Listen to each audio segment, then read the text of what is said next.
vamos a buscar en la carta a los Hebreos, capítulo 11, versículo 36. Otros experimentaron vituperios y azotes, y a más de esto, prisiones y cárceles. Fueron apedreados, aserrados, puestos a prueba, muertos a filo de espada.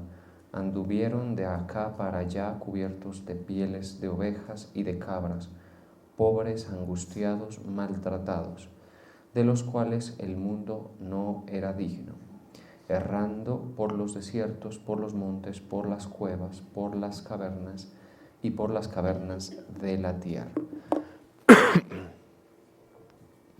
Señor, te damos gracias, te bendecimos.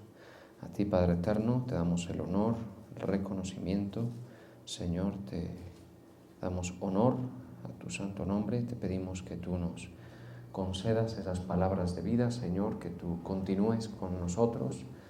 Misericordiosamente, Señor, nos ministres tu vida, nos ayudes en nuestra astemia, en el nombre de Jesús. Amén y amén. En la Nueva Versión Internacional. Otros sufrieron la prueba de burlas y azotes e incluso de cadenas y cárceles. Fueron apedreados, aserrados por la mitad, asesinados a filo de espada, anduvieron fugitivos de aquí para allá, cubiertos de pieles de ovejas y de cabras, pasando necesidades, afligidos y maltratados. El mundo no merecía gente así. Anduvieron sin rumbo por desiertos y montañas, por cuevas y cavernas. Bueno, aquí Hebreos 11, usted conoce, sabemos que se trata de la descripción, la explicación más exhaustiva e ilustrada de la fe. Este pasaje es uno de esos que se hacen muy necesarios para entender palabras clave como la fe en la Biblia y cómo algunas personas la tuvieron y cómo identificarla. Hebreos 11 debe ser para nosotros un capítulo muy importante del cual podamos echar mano en diferentes momentos, circunstancias, porque se explica muy bien, o sea, el escritor hace un esfuerzo notable por dar a entender cuál es el asunto con la fe, qué pasa cuando una persona tiene fe, qué es lo que pasa, ¿sí? Para que no hayan vacíos en ese aspecto, porque pues todo nuestro caminar con el Señor se basa en la fe y tiene que ver con eso, y sabemos que ahora la justificación es por fe y todo eso, y puede ser confundida con muchas otras comportamientos o actitudes humanas, ¿sí? Para eso, pues usted tiene a su servicio el capítulo 11 de Hebreos, que es, pues a mi parecer, una obra maestra, obviamente del Espíritu Santo, ¿no? En la que queda muy claro qué es la fe, sus alcances, de qué se trata el asunto, para dónde vamos, qué esperar con ella. Bueno, ahí vemos. Y menciona a diferentes personas, ¿sí? Ahí está Abraham, se le dedica una buena parte del capítulo 11 a Abraham y las circunstancias que él vivió y en ellas cómo su fe pues, se manifestó, ¿sí? Y no es el único al que se menciona allí, obviamente es una larga lista de personajes que usted puede encontrar ahí, desde Abel hasta ya los profetas últimos y algunos que no les da nombres, ¿no? Porque el hecho, por ejemplo, de que estos personajes estén en la Escritura y tengan nombres muy resonantes en la historia de Israel y en el registro bíblico, no significa que fueron los únicos que en un momento dado tuvieron la fe necesaria, fueron los únicos que tuvieron la fe que al practicarla con ella se pueda agradar a Dios, sino que hay unos aquí que se mencionan, o sea, como algunos u otros, ¿sí? Ya sin nombre, ya gente, digamos que se ve en la Escritura, pero que no necesariamente se conoce el nombre. Es importante enfatizar el hecho de que se trata de la fe que es necesaria para agradar al Señor. O sea, aquí no, por eso es necesario el capítulo 11 de Hebreos, porque si no, pues la fe es cualquier cosa, ¿no? O sea, uno puede tener fe, qué sé yo, que hoy va a llover o que tal día me va a hacer sol, o yo puedo tener fe, por ejemplo, en que mi salario viene en camino, si usted es empleado, cualquier cosa de esas, o que el próximo año pues voy a tener holgura financiera, podríamos decir, o tenemos fe en algún programa del gobierno y todo eso. Pero por eso es que es importante el capítulo 11 de Hebreos, porque lo detalla muy bien qué específicamente es la fe.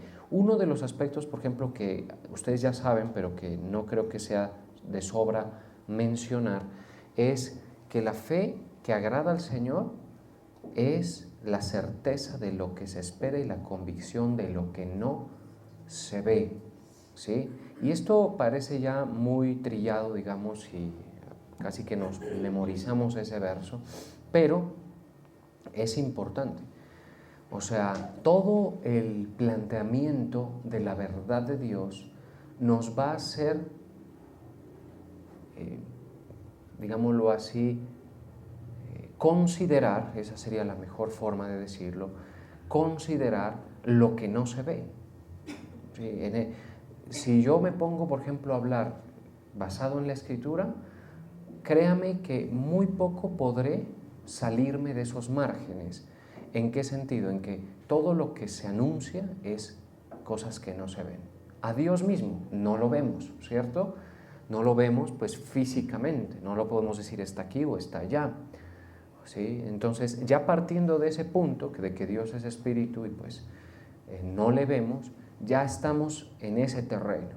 De tal manera que ese es como el punto inicial de que la fe que agrada al Señor es la capacidad de tener certezas sobre cosas que no se ven y convicciones de lo que no se ve.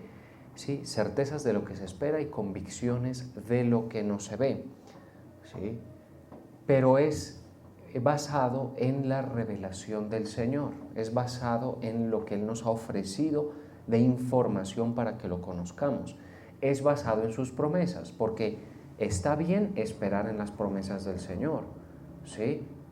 Pero ninguna persona puede esperar en las promesas del Señor si su mente y su alma está solamente acostumbrada o ajustada a lo que ve, ¿sí? Y eso es importante que lo repasemos. En todo caso, ahí está ese pasaje para servicio nuestro que nos puede ser de mucha ayuda para comprender las cosas. Entonces, se habla de Abraham, se habla de Abel, se habla de Jefté, se habla de Gedeón y de muchos otros. Pero en el versículo 20, creo que fue, no, el 36 fue el que citamos, ¿verdad? Usted va a encontrar que dice algo, otros, dice otros, porque ya aquí está diciendo, aunque no es mucho, la gente o el pueblo o la nación o los individuos que practican la fe o que tienen fe, pues tampoco son tan pocos como para simplemente señalarlos con nombre propio y ya está, ¿estamos de acuerdo? Lo cierto es que la fe es cada vez más escasa en la tierra, no ha sido abundante en diferentes momentos de la historia, por eso es que nuestro Señor Jesucristo dijo que muchas viudas había en Israel en tiempos de Elías, ¿sí? Pero a ninguna de ellas fue enviada, sino a una viuda de Sarepta de Sidón. O sea, no es abundante la gente que tiene fe, ¿sí? Tenemos que tener claro eso, por lo menos para interpretarlo para nosotros mismos, no es abundante, ¿sí? En otra expresión el Señor dijo, muchos leprosos habían en Israel en tiempos de Eliseo, pero pues ninguno recibió la sanidad sino un sirio.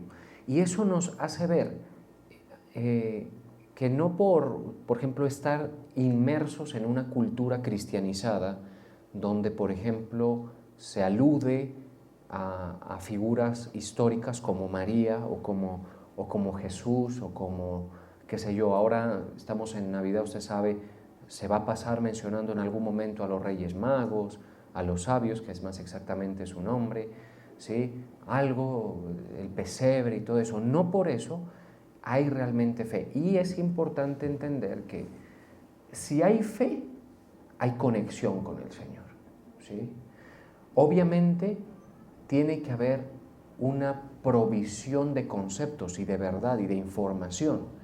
Provisión, por ejemplo, que no tenía Naamán, ¿sí? Pero más adelante Dios se la da. Provisión, por ejemplo, que no tuvieron Nabucodonosor, por ejemplo, pero más adelante el Señor se la dio. Pero si hay fe, hay la posibilidad de conectarse con el Señor. Y si hay posibilidades de conectarse con el Señor, hay posibilidades de que Él atienda algunas de nuestras necesidades. Él está pendiente de nosotros, es cuidadoso. Hay un pasaje que dice que no se adormecerá ni dormirá el que guarda a Israel. Sí, pero les recuerdo que muchas viudas había en Israel en tiempos de Elías, y Dios dejaba que esa gente pase a la inanición, a la muerte por hambre, ¿sí? Es interesante, ¿no? No se adormecerá. O sea, cuando hay algo que nosotros vemos en lo que quizá no vemos la mano de Dios, pues hay que considerar que muchas veces es la falta de fe que hay, ¿no? La falta de convicciones que podemos nosotros tener en algo que el Señor pueda meter la mano. Pero eso no es una regla general, hay sus excepciones, ¿sí? Porque hoy quisiera yo desarrollar una perspectiva mucho más profunda de este asunto, ¿sí? Entonces, no es abundante la fe. Hay un verso que nuestro Señor Jesucristo dijo: pero cuando el Hijo del Hombre venga, ¿hallará fe en la tierra? Porque nunca ha sido abundante, y obviamente hacia los tiempos finales, en los tiempos en los que nosotros aparentemente vivimos, que son los tiempos más parecidos a los tiempos de Noé y a los tiempos de Lot. O sea, nosotros vivimos en un tiempo en el que la sociedad se conduce muy similar y quiere que nos vivamos como en tiempos de Lot y como en tiempos de Noé, tiempos de altos comportamientos de inmoralidad, tiempos de alta hostilidad a Dios, tiempos de mucha violencia y mucha maldad, ¿sí? Y normalización del pecado también, características de los tiempos de Noé y de los tiempos de Lot, ¿sí? Pero entonces, obviamente no podría ser la excepción, y ahora más hacia los tiempos en que vivimos, la fe no es un tema que abunde, pero pues sí hay gente aquí o allá en algún lugar del mundo que puede ser calificado como que tiene fe. Ahí entonces esa palabra otros tiene mucha importancia, porque entonces, claro, aquí da ejemplos, por ejemplo, importantísimos. Dice, otros experimentaron. Mire, nosotros debemos entender algo, y es, las experiencias de la vida son una cosa bien compleja de definir y bien compleja de entender.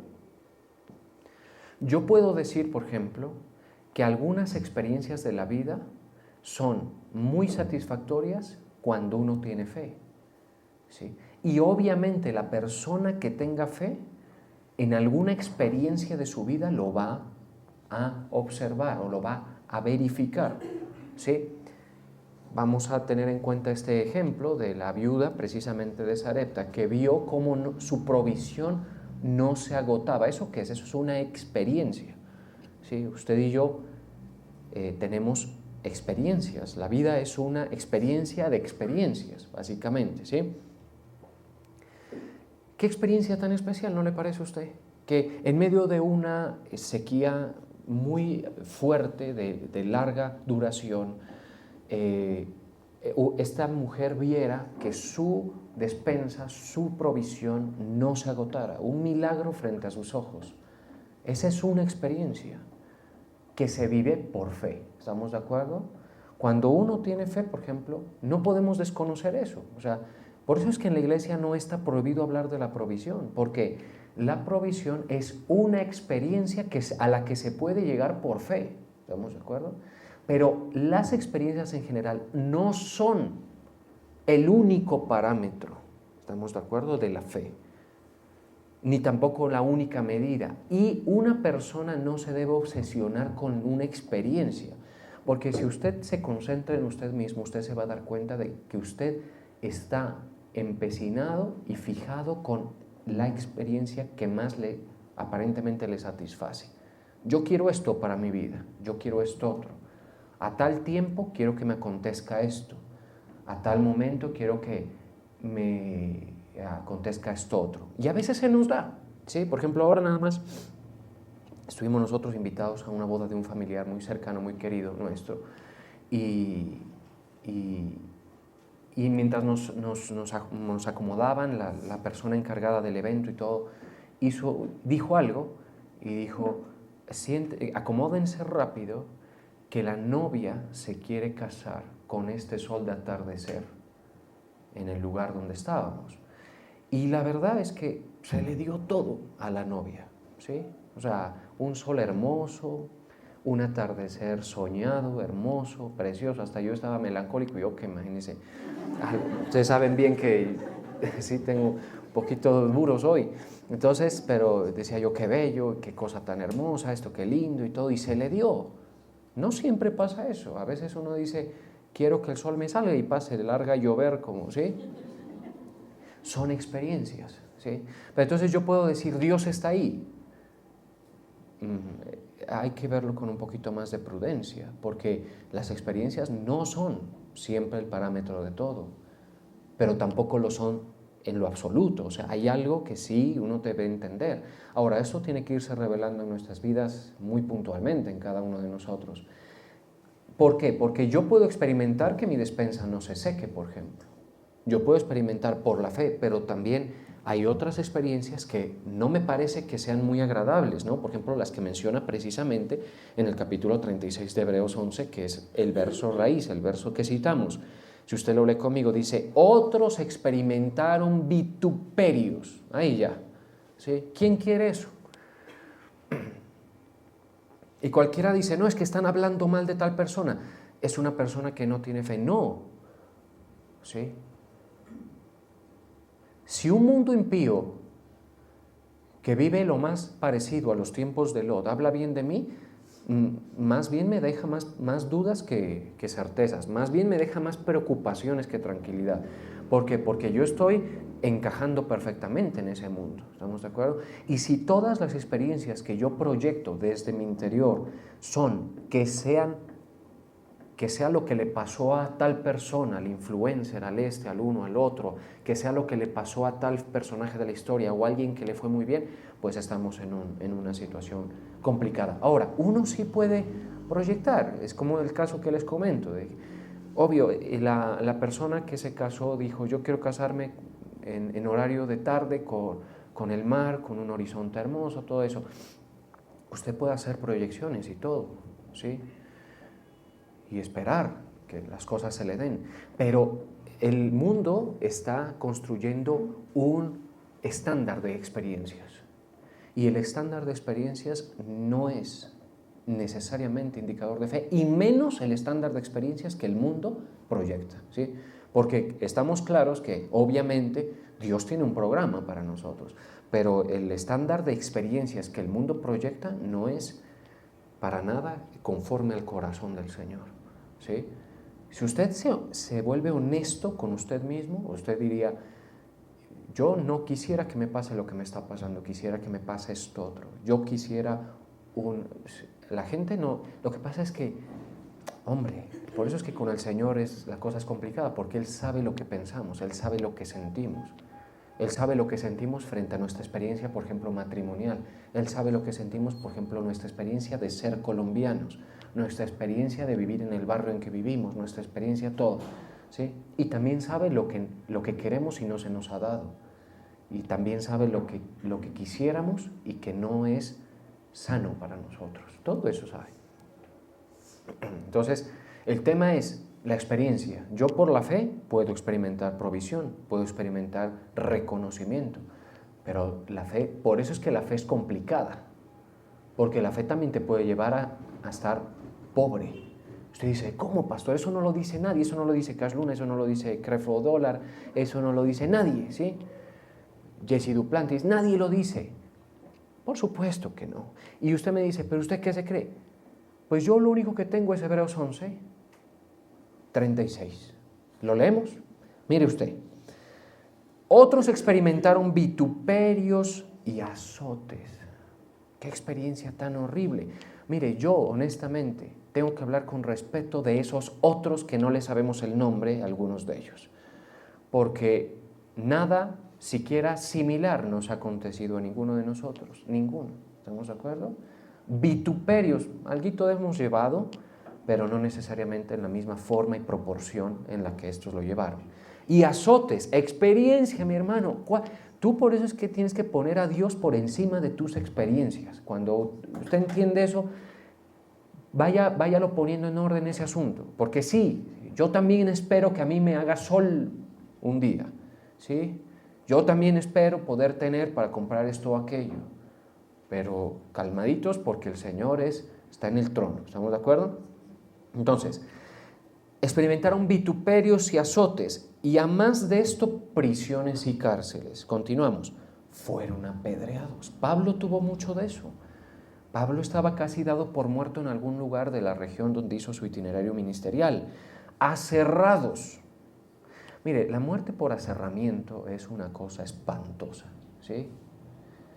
Para quienes no estén familiarizados con el tema, básicamente la forma habitual de torturar a algunos que no se negaron, a renunciar a su fe, era colgándolos con las piernas hacia arriba y por la mitad serrucharlos.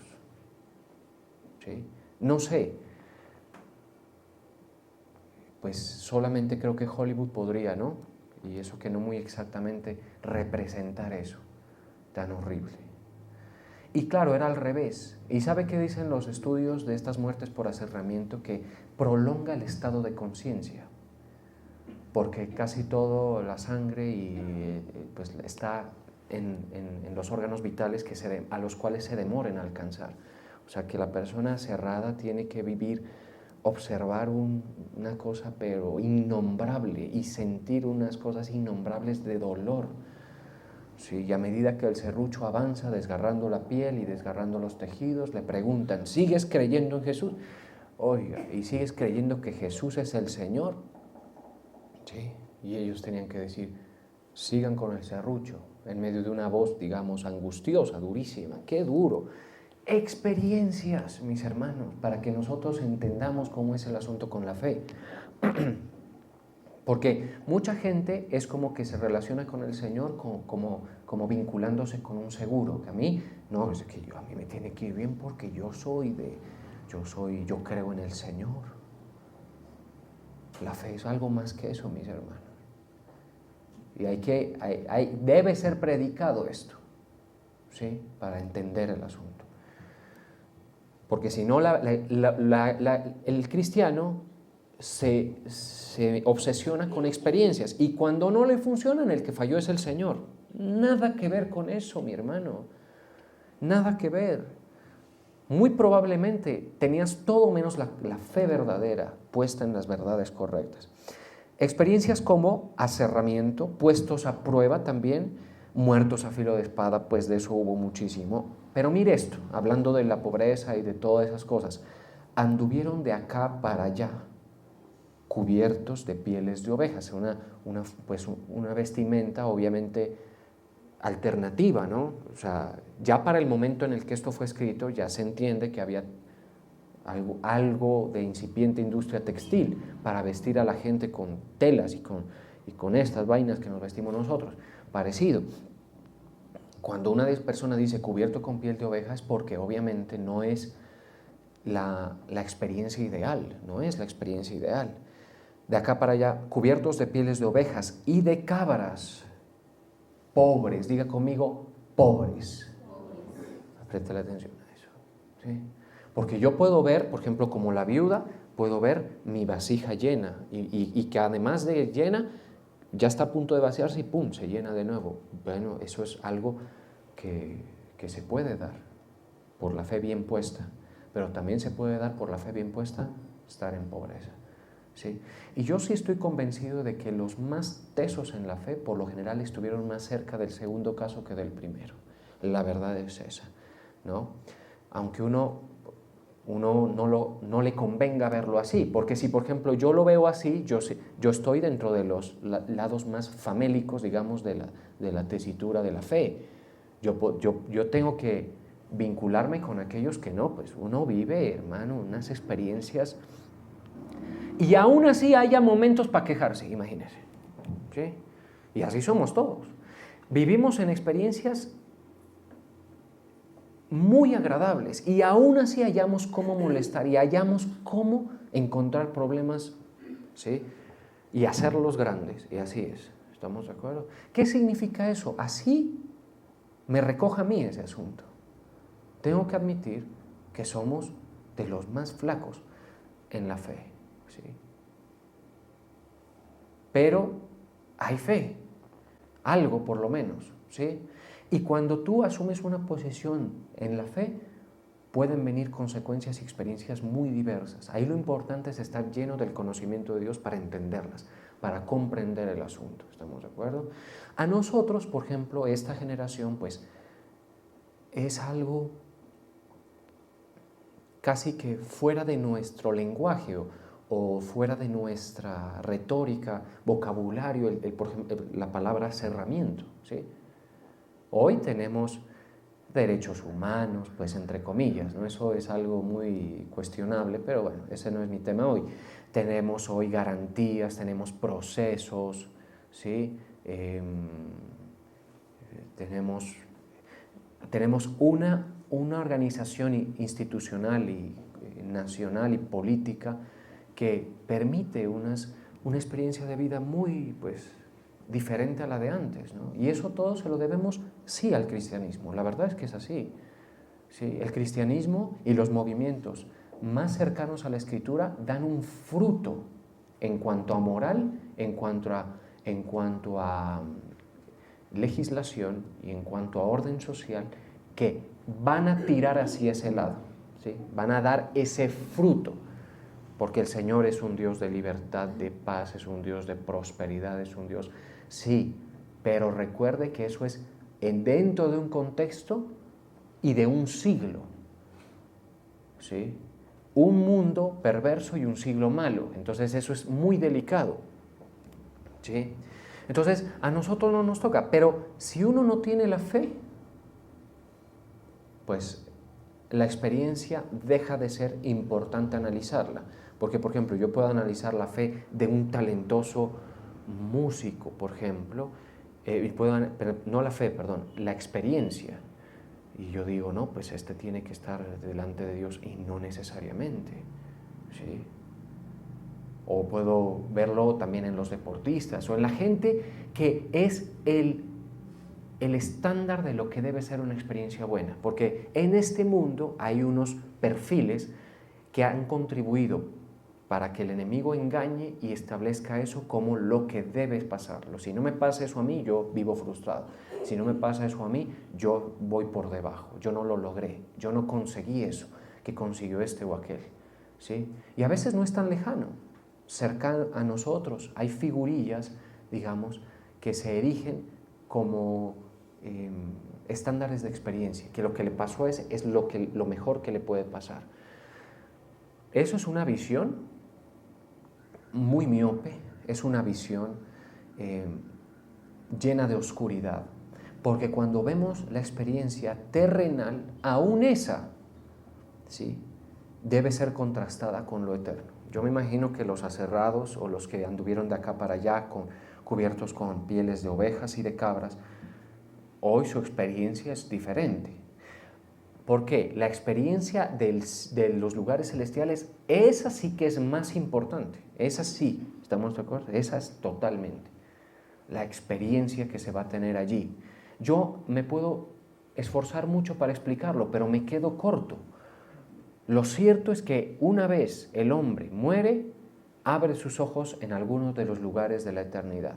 Por ejemplo, ustedes han tenido que enterrar a algunos de sus seres queridos. Dolorosamente ha sido para algunos, ¿sí? y han perdido a gente muy querida, a gente muy amada y todo eso, pues esa alma ya tiene los ojos abiertos a una nueva experiencia. Ojalá sea la experiencia de los lugares celestiales del reino de Dios, ¿estamos de acuerdo? Porque si no lo es, pues es lamentable. Pero eso solo lo puede considerar uno cuando es molido a la palabra de Dios, en el mortero, digamos, de la predicación. ¡Pah! ¿Sí? Ahí. Antes no. Antes tú estás con tu experiencia aquí, pensando lo que pasa acá y todo eso, y valorando demasiado eso. Pues bien, sí es importante tener algo en la despensa, obviamente, y más cuando uno tiene familia, claro que sí. Y al Señor no le gustaría que nadie padezca de hambre, ¿sí? Pero hay un criterio y es, entre más fe se practica, menos dignos, el mundo es menos digno de quien la practica. A mayor fe, el mundo es menos digno. Porque yo, por ejemplo, puedo construir mis experiencias y mis estándares conforme a este criterio. Lo que es digno en el mundo. Pero aquí aparece otro concepto. Dice, mire, en el 38 dice, de los cuales, porque dice pobres, angustiados y maltratados. Y de hecho, hubieron personas que les fue, pero tuvieron unas experiencias durísimas. Una de ellas es Juan el Bautista.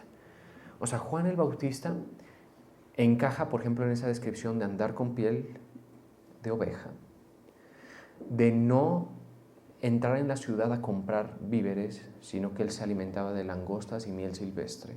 ¿Sí? ¿Por qué? Porque el mensaje de Juan el Bautista era un mensaje muy desafiante. Y él no tenía cuidado de decírselo a reyes, de decírselo a Herodes, que Herodes era peligrosísimo, no tenía a los hijos de Herodes tampoco, los Herodes, los segundos que vinieron, Felipe el otro, no tenía problema en decírselo. Él no estaba amalgamado con el mundo. Nosotros, querramos o no, sí lo estamos, ¿sí? Ahí el problema es vivir un camino de fe con una mente permeada por los engaños del mundo. Eso es lo que yo trato de advertir hoy, porque las experiencias son las experiencias y muchas de ellas no las cambiaremos, ¿estamos de acuerdo? Y tampoco hace falta hacerlo, ¿sí? Ya no hace falta hacerlo. Por ejemplo, miren ustedes nada más lo que acontece hoy. Nosotros venimos a nuestro culto, tenemos un lugar, pues yo considero digno, agradable, cómodo, venimos vestidos, pues nadie nos molesta, nos reunimos, todo eso, se habla la palabra del Señor. Yo podría decir, no, pues para ponerla más difícil, pues nos vamos para un potrero para allá, ¿sí? Y que me lleguen los que realmente, no se trata de eso, porque el Señor dice, lo que quiero es que mi palabra sea escuchada, sea pregonada y todo.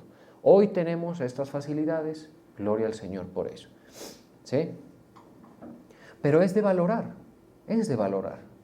Obviamente, ¿cuántos podrían llegar a una situación así? Porque Juan predicaba en los desiertos, recordemos eso.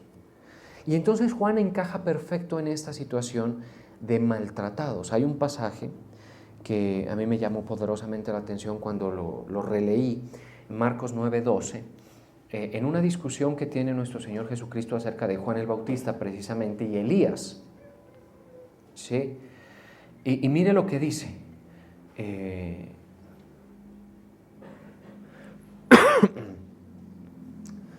Aludiendo que Juan el Bautista es ese personaje, ministerialmente hablando, que es Elías, ¿sí? Porque eso es lo que es, pero bueno, eso no me voy a detener. Marcos 9:12 dice, respondiendo él les dijo, Elías a la verdad vendrá primero y restaurará todas las cosas. Y como está escrito, del Hijo del Hombre, que padezca mucho y sea tenido en nada. Pero os digo que Elías ya vino y le hicieron todo lo que quisieron. Yo digo, uno a veces dice, Señor, no permitas que me quiten el puesto, no permitas que me vaya mal en esto, no permitas. Siga orando así, pídale al Señor. Él puede impedirlo, ¿estamos de acuerdo? Pero a algunas personas, de los que aquí habla otros, el Señor permitió que le hicieran todo lo que quisieran, todo. Y de hecho Juan el Bautista le aconteció eso. Él predicó, la última despliegue ministerial de él fue predicar en la corte de Herodes. Y él denunció un vínculo que tenía, porque Herodes estaba metida con la mujer de su hermano, dice. Y él le habló y le dijo, eso que tú estás haciendo no está permitido por la ley, es una infracción de la ley, ¿sí? Y es un error moral delante del Señor, ¿sí? Lo apresaron, ya nunca más salió de allí. Un buen día, la hija de esa mujer que tenía él hizo una danza para este rey y a este le gustó mucho y dijo, pídeme lo que quieras hasta la mitad del reino, te daré. Y como las mujeres, yo digo porque hay mujeres que asumen un rol, por ejemplo, cuando a una mujer no le cae bien a alguien, uy, es una cosa muy complicada, ¿sí? Envenena o trata de transmitir un sentir a los demás y al que tenga más cerca, que por lo general es el marido. Herodes no era tan malo como flojo, que es el caso opuesto a su papá. El papá de Herodes el Grande, ese sí era malo, pero además era muy inteligente, era un estratega ese. Pero los hijos, la tetrarquía que nació después de ellos, se notaba mucho eso, que no eran tan malos, eran malos, pero no eran tan malos como flojos. Y con una mujer que le estuviera hablando ahí, seguramente la hija de Herodías le dijo, mami, ¿qué le pedimos al padrastro? Pues, ¿no? ¿Qué le pedimos? La cabeza de Juan. No quiero que me esté molestando más. Sí, ya no quiero que me esté denunciando que es un pecado, que esto, que lo otro. Yo dejé al hermano de Herodes y ahora estoy metido con él y ya estoy pasándola sabrosísimo, disfrutando los mieles del poder. No me molesten con eso. ¿Sí? Mi experiencia no me la toca a nadie. Por eso es que cuando uno habla contra el pecado, la gente lo que quiere es no perder la experiencia del pecado. ¿Sí? Eso es lo que no quieren. ¿Sí?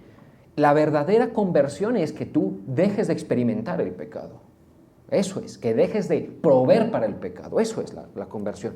Cuando yo digo, aún esta experiencia la dejo de vivir, ¿por qué? Porque hay una verdad en mi interior.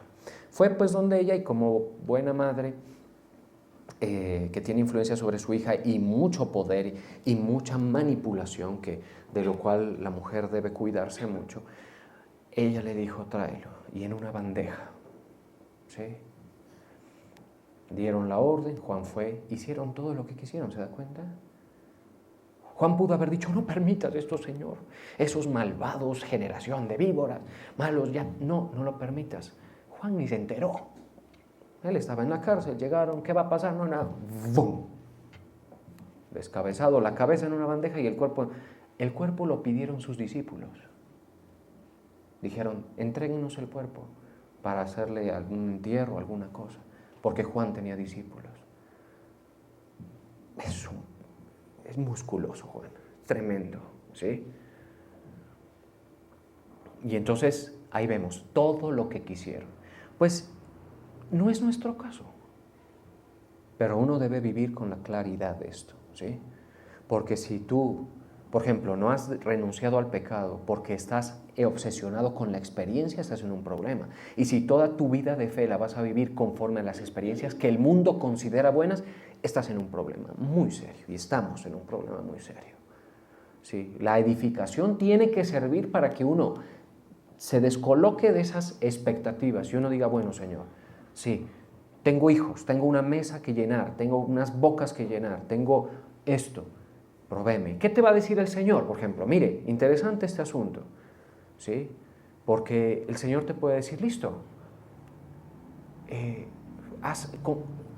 comprométete con el principio de bendición, porque el Señor para eso de la despensa ya hizo su propuesta, y la propuesta es, para nuestros tiempos, el diezmo por fe, no por ley, ¿sí? Algo mucho más difícil considero yo, y creo que usted estará de acuerdo conmigo, que es decirle que el profeta llegue y le diga, dame a mí primero. ¿Sí? No, primero al niño, espera un momento, calmadito profeta, porque acá está mi hijo que yo lo amo. Nosotros los padres sabemos cómo es el amor. Los hijos van delante, los hijos van pidiendo y los hijos no hay, mejor dicho, uno no quiere que esperen es nada, pero a veces toca hacer eso. Ella hizo ese acto de fe, porque el acto de fe no es digno del mundo. Los métodos de Dios no son conforme al mundo. Por eso si usted quiere que la gente le aplauda que usted diezma o que usted tiene un método de fe asimilado, está usted en un error.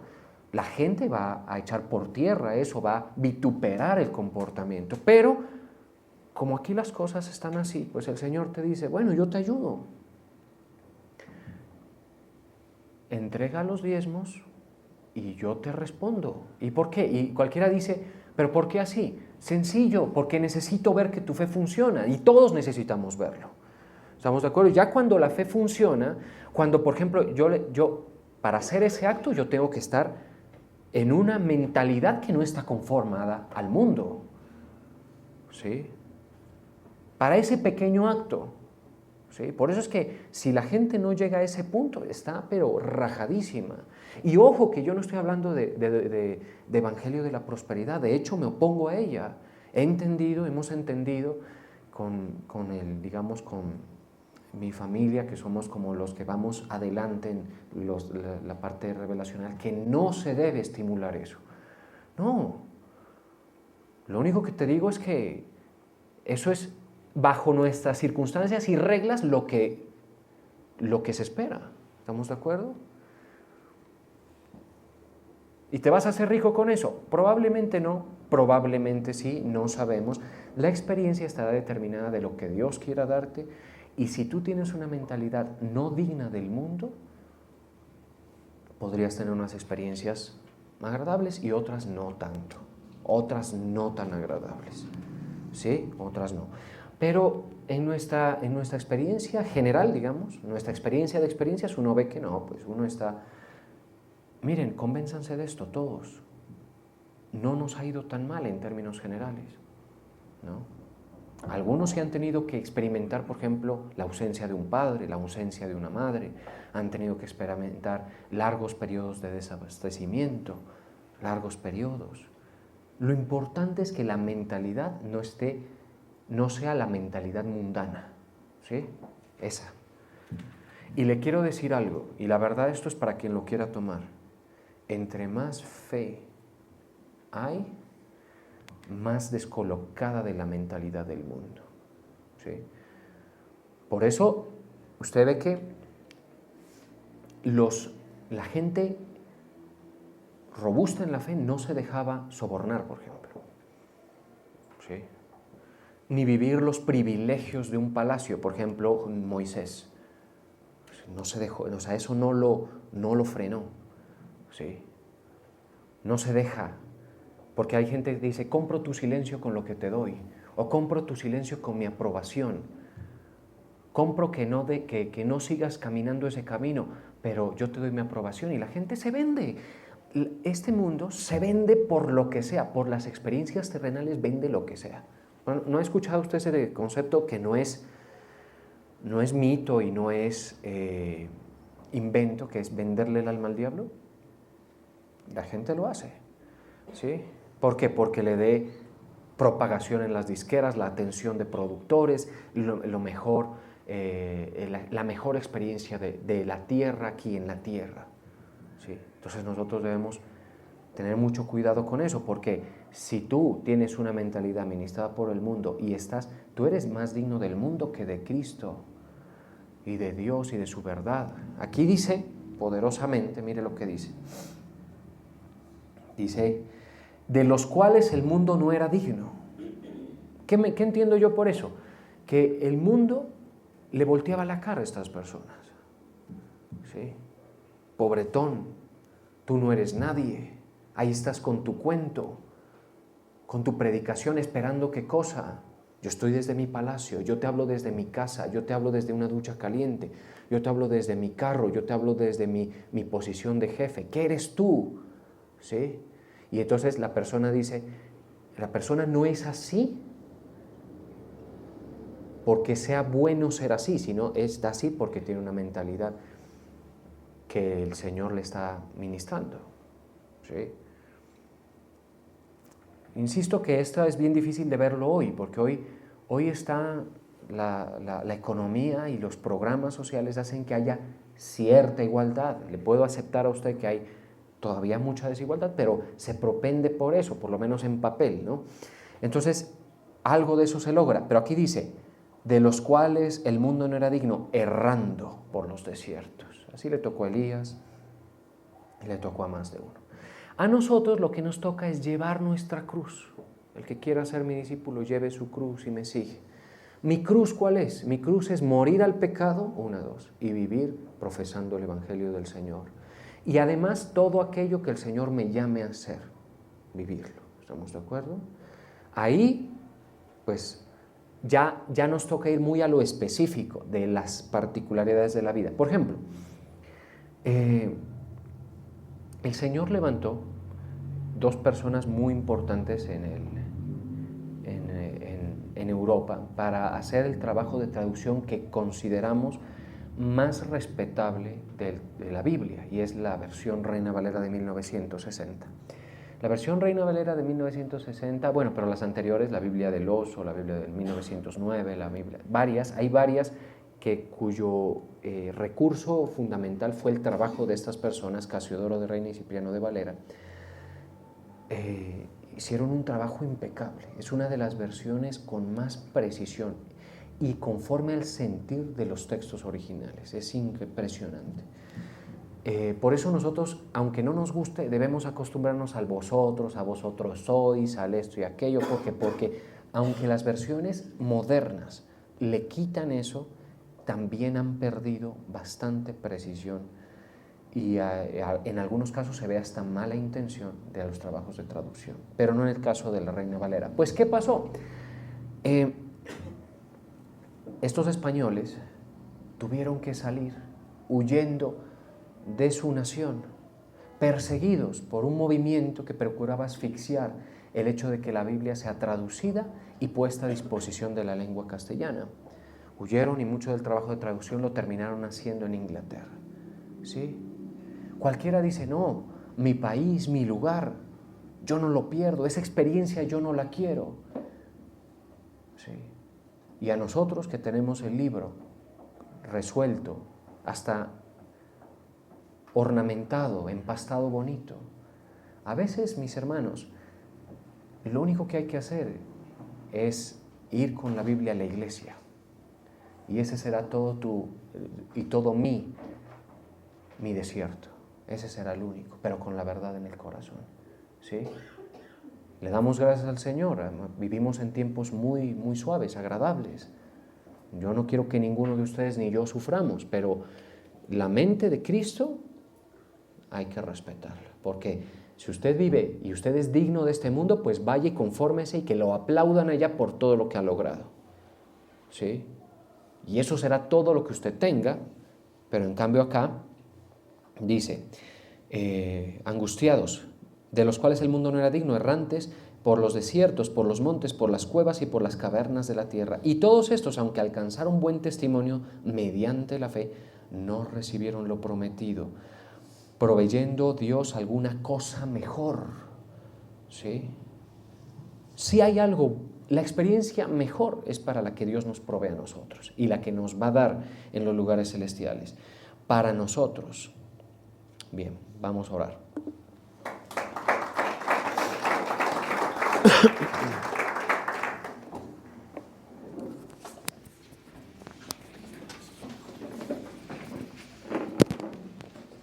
Gracias, Señor.